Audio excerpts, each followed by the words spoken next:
Welcome. In this video, I'll show you how to disable laptop's keyboard when an external is plugged in. Alright, if you found this video helpful, please leave a like and subscribe to the channel for more such tutorials. Now, first up, go ahead and right click on your start menu. Right click on it and just click on Device Manager. Click on it and wait for it to load. And then once it loads, go ahead and find your keyboards. Okay, right here. Just click on the drop down. Now, HID keyboards right here are your external keyboards.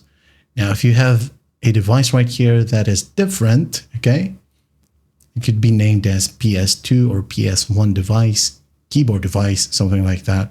All you got to do is just right click on it and then just click on uninstall. All right. And once you click on uninstall, there will be another pop-up that says uninstall. Well, just click on it, and once done, an initial pop-up where it says uninstall. It will ask you to restart your computer, so just press no.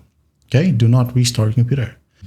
And then once you click on no, close Device Manager, and then shut down. Not restart, again, shut down.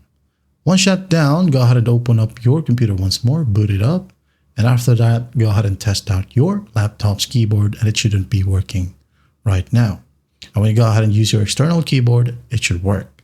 Now, if you want to re-enable your laptop's keyboard, well, this time just go ahead and click on restart. Again, restart, not shut down. Okay, restart your computer, and after that, everything should work perfectly fine. Now, that is it. That is how you disable laptop's keyboard when an external keyboard is plugged in.